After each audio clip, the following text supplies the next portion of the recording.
ठीक है, तो आज मेरा लेग डे था और मैं बहुत लेट जिम पहुंचा था। टाइम कम था इसलिए मैं जल्दी जल्दी सेट्स कर रहा था, जिसके वजह से मैं आज हैमस्ट्रिंग कर्ल्स करना ही भूल गया। तो जो एक्सरसाइजेस मैंने की उसमें सबसे पहली थी बारबेल स्क्वाट्स।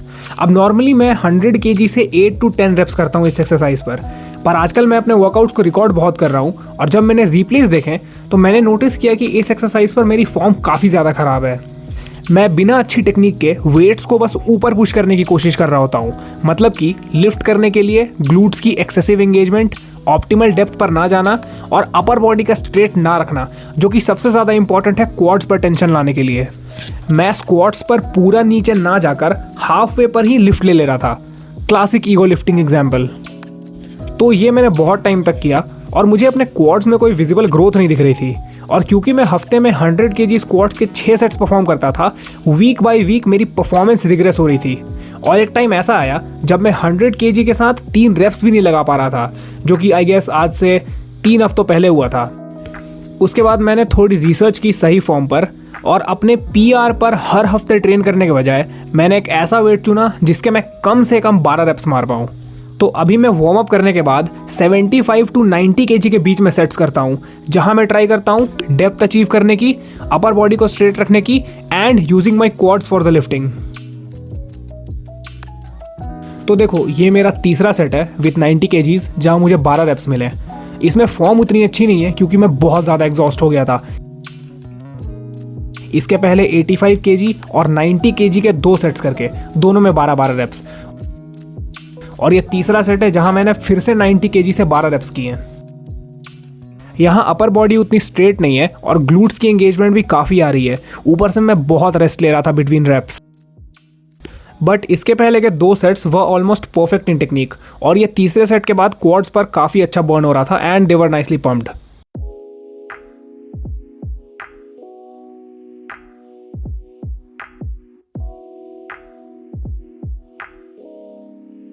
लेग्स के लिए मैंने टॉम प्लैट्स के बहुत एडवाइसेस सुने हैं। वो बंदा बेसिकली कार्डियो करने को बोलता है, स्क्वाट्स के 50 wraps,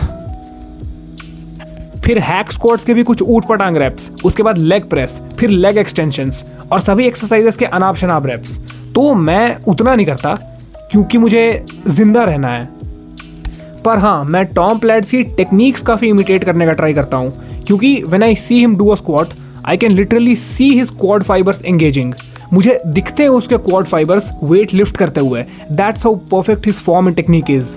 But anyways, barbell squats के बाद दूसरी एक्सरसाइज थी शोल्डर प्रेस, जिसके मैंने 3 सेट्स किए 20 kg के डंबल से 12-12-12 रेप्स के। अब मैं ये एक्सरसाइज 4 हफ्तों से डंबल से कर रहा हूँ। मैं पहले मशीन शोल्डर प्रेस बहुत ज़्यादा करता था और उसके मैं 35 to 40 kg से 8 से 10 रेप के सेट्स करता था। पर मैंने एक बार शोल्डर प्रेस डंबल से करके ट्राई किया and the pump was insane, क्योंकि मशीन बहुत स्टेबल होती है तो तुम्हें बस वेट को ऊपर नीचे करना है, विच इज़ वे ईजियर। पर डंबल्स पे वो स्टेबिलिटी वाला फैक्टर हट जाता है, तो तुम्हें अब वेट को ऊपर नीचे के साथ साथ राइट लेफ्ट भी बैलेंस करना है। और ये बहुत हम्बलिंग एक्सपीरियंस था मेरे लिए, क्योंकि मशीन पर 40 kg ईजिली रेप्स हो रहे थे, पर डंबल्स पर 20 kg से ही मुझे 8 रेप्स मुश्किल से मिले। तो अभी मेरा प्लान है, मैं 25 kg के डंबल से 10-10-10 रेप्स के 3 सेट्स अचीव करूंगा और उसके बाद मैं डंबल्स और मशीन पर ऑल्टरनेट करूंगा, क्योंकि मशीन की स्टेबिलिटी और डंबल्स की रॉ टेंशन शोल्डर्स को बहुत अच्छे से डेवलप करने में हेल्प करेंगी। इसके बाद अगली एक्सरसाइज थी लेग एक्सटेंशंस, और इस पर मैंने अपना फॉर्म चेंज किया है, क्योंकि मैं 12 रेप्स के 3 सेट्स मशीन को फुल स्टैक पर रखकर ईजिली मार ले रहा था। अब मैं जो वो बैक की सपोर्ट पैड होती है उसे पूरा पीछे करता हूँ, ताकि जब मैं उस पर सपोर्ट लेकर बैठूँ तो मेरी क्वाड्स ज़्यादा स्ट्रेच होंगी। फिर मैं नीचे की जो पैड होती है उसे हर रेप के एंड में पूरा छोड़ देता हूँ, ताकि वेट्स रीसेट हो जाएं और उसी सेम वेट को दोबारा लिफ्ट करने के लिए क्वाड्स को ज़्यादा वर्क करना पड़े। इस फॉर्म से मैंने 3 सेट्स किए 90 kg के 10-10-10 रेप्स के।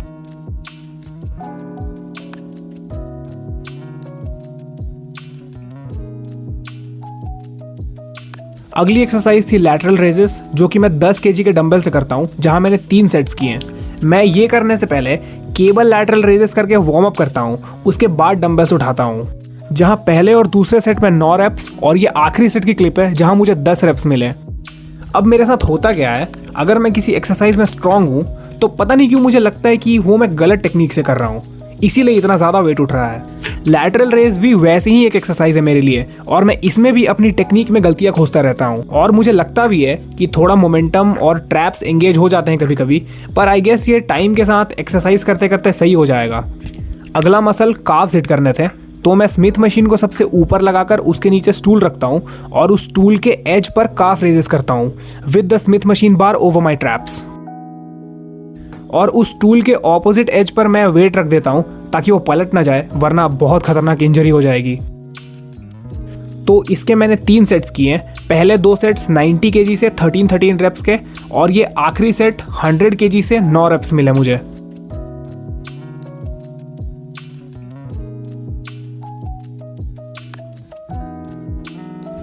अब जो मसल आखिरी में ट्रेन करना बच रहा था वो थे एब्स। तो एब्स के लिए मैं डिक्लाइन सिटअप्स को स्पैम करने वाला बंदा हूं। ये देखो, नॉर्मली मैं 15-20 kg की प्लेट लेकर डिक्लाइन बेंच पर फेलियर तक सिटअप्स करता हूं। रिसेंटली सैम सुलेक की एक वीडियो मेरे फीड पर आई, और उसमें वो कह रहा था कि एब्स उसके वर्कआउट शेड्यूल में ऐसे फिक्स तो नहीं है, पर वो केबल क्रंचेस बहुत करता था।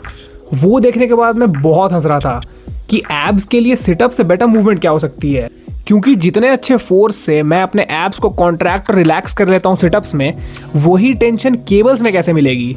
लेकिन और मैंने आज पहली बार ट्राई किया केबल क्रंचेस करके, और the squeeze was absolutely fucking atrocious in a good way. मुझे एब्स पर इतना अच्छा स्ट्रेच मिल रहा था कि मैंने 3 सेट्स कर लिए हैं। पहले 2 सेट्स 70 kg से 12 रेप्स के, और ये आखिरी सेट 75 kg से 10 रेप्स के। क्योंकि मैं ये एक्सरसाइज पहली बार कर रहा हूँ, मैं इसकी फॉर्म से यूज टू नहीं हूँ, और ये जो क्लिप चल रही है ये तीसरे सेट की है, जहाँ मैं ऑलरेडी बहुत एग्जॉस्ट हो गया था। इसके वजह से यहाँ पे फॉर्म और ज़्यादा ख़राब है। एक परफेक्ट केबल क्रंच रेप में हिप्स कांस्टेंट रहते हैं, पर मुझे एब्स पे इतना अच्छा स्ट्रेच मिल रहा था, मैं थोड़ा सा ईगो लिफ्टिंग करने लग गया। फॉर्म उतनी अच्छी ना होने के बाद भी मैं यही ट्राई कर रहा था कि टेंशन मेरे एब्स पर रहे और मैं अच्छे से कॉन्ट्रैक्ट और रिलैक्स कर पाऊँ मसल को। और इसके बाद एब्स का pump was absolutely fucking crazy भाई। ये देखो, मैं दिखाता हूँ, क्या ही बर्न फील हो रहा था मुझे एब्स पर अपने। और मेरे एब्स नॉर्मली ऐसे दिखते नहीं हैं, पर देखो केबल क्रंचेस के 3 सेट्स के बाद के रिजल्ट्स। इसके बाद से केबल क्रंचेस मेरी वर्कआउट स्प्लिट में एब्स के लिए एक प्राइमरी एक्सरसाइज है।